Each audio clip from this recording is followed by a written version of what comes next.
DDS, nasasaktan na talaga dito ho sa ginagawa ng palasyo. Matapos talaga ng palasyo, si Undersecretary Castro ay talaga nag-iiyakan yung mga nagreklamo wala sa lugar. Lalo na sino ba yun? Si Malo. Yung tinawag na butangera daw si Yosek. Saka na kayo. Di ba pag sinabi butangera, ibig sabihin madaldal, maraming salita, ay natural. Ayun ang trabaho niya, magsalita eh. Siya nga yung tagapagtanggol eh. So may inggit na naman itong si Malo Tikia. Akala mo kung sino mo magaling. Political analyst daw naman. Ano ha? Political analyst pero one-sided. Political analyst pero pabor lang sa mga Duterte at Kibuloy. Saka nakakita ng gano'n.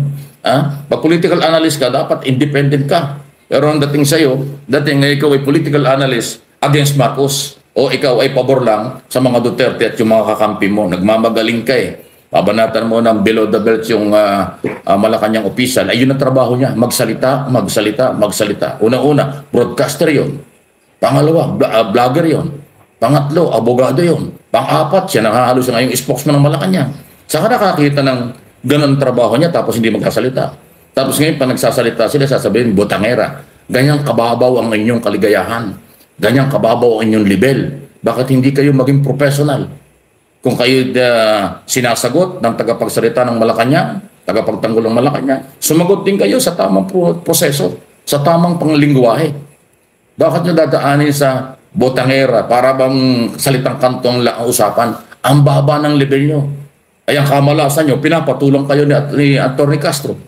Kahit na yung mga salitang botangera at kung ano, kaya sinasabi ni Castro ngayon eh, may mga garapata na ang mga attack dog. Ay yan, ibinabanan ni Castro yung level ng usapan. Kasi ang baba nyo eh. Wala tayong magagawa, yun ang trabaho niya. Pwede niyang ibabayaw dahil siya vlogger. Pwede niyang ibabayaw kasi broadcaster siya. Pero kanyang pagiging professional bilang lawyer at bilang tagapagtanggol ng Malacanang, hindi niya ibababa yun. Yung level ng kanyang sinasabi, kung ano yung sinasabi niyo, binababa niya sa level sa pagiging broadcaster at saka sa pagiging vlogger. So, di ba ito kayo sinasagot ng gano'n? Takuha niyo? Nabalansin ni Castro ang kanyang trabaho eh. Pag-usapang national o professional, dito tayo sa Malacanang. Pag-usapang bastusan at babaan ng level, dito tayo sa vlogging. O dito tayo sa pagiging broadcaster. Ayan ang ginawa sa inyo. Kaya wala kayong lusot kay Castro. Alam niya trabaho niya. Nakuha niyo?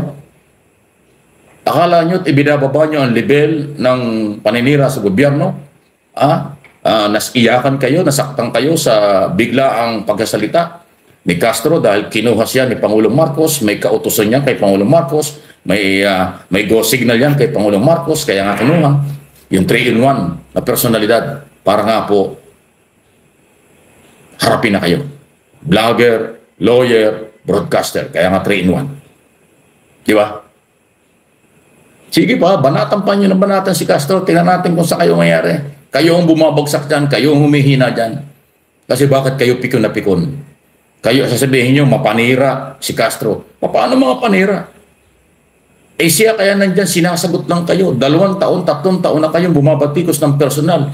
Yung mga Duterte at kampo ni Duterte, laging paulit-ulit, bangag si Pangulong Marcos, corrupt si Pangulong Marcos. Lahat ng klaseng panlalait, lahat ng klaseng paninira ginagawa nyo. Ngayon nagsasalita ang Malacanang, sasabihin nyo, botangera. Sasabihin nyo, na may personal. Sasabihin nyo, inililihis ang isyo.